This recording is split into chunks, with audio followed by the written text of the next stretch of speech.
Trump agenda, Tillerson called Trump a moron from NBC's Carol Lee, Kristen Welker, Stephanie Ruhle and Daphne Lindsay. Secretary of State Rex Tillerson was on the verge of resigning this past summer amid mounting policy disputes and clashes with the White House, according to multiple senior administration officials who were aware of the situation at the time.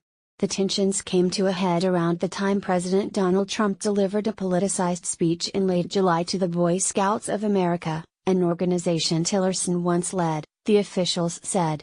Just days earlier, Tillerson had openly disparaged the president, referring to him as a moron, after a July 20 meeting at the Pentagon with members of Trump's national security team and cabinet officials, according to three officials familiar with the incident. NBC's James Rainey, President Trump ventures into an emotionally fragile and politically divided Las Vegas Wednesday, less than 72 hours after the worst mass slaying in modern American history. He will find a city skeptical about any political leader's ability to offer solutions and real healing. The Republican, who narrowly lost the state in the 2016 election to Hillary Clinton, will find some people ready to listen, and many convinced that he cannot help. The Nevada Independent sums up what to expect in the state today. Trump says he heard only thank yous from the people of Puerto Rico. And he said the island should be proud of its death toll of 16, a number which was revised upward shortly after he departed. Paul Ryan says there are no plans to bring the gun silencer bill to the floor. Politico, the last record-setting shooting spree on U.S. soil, at a nightclub in Orlando, Florida, last year, prompted Democrats to occupy the House floor for a full day in protest of the GOP's refusal to take up new gun control laws. This time, the minority party is employing tamer tactics, tamping down talks of another sit-in and demanding primarily that Republicans drop a gun silencer bill they've been pushing.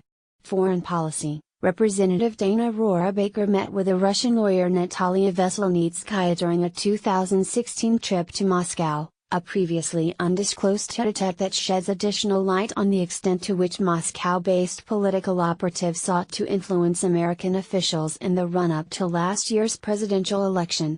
In an interview with a pro-Russian Crimean news service, Veselnitskaya said she met with Rohrabacher, a California Republican and arguably the most prominent advocate in Congress for closer relations between Washington and Moscow, in April 2016 to discuss issues surrounding the Magnitsky Act, the punitive American sanctions measure responding to Russian human rights abuses that she has lobbied against.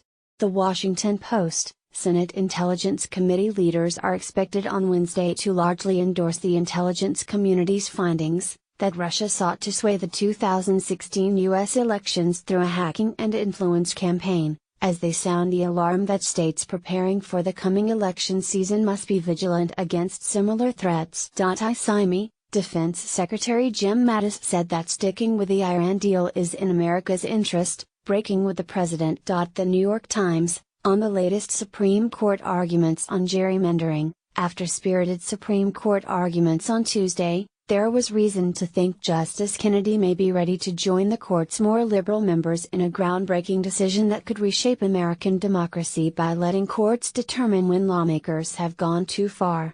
Paul Ryan asked the White House to reconsider pushing Tom Price out, writes Politico. The Washington Post. Republican leaders are backing away from a proposal to fully repeal an expensive tax break used by more than 40 million tax filers to deduct state and local taxes amid pushback from fellow lawmakers whose residents rely on the popular provision.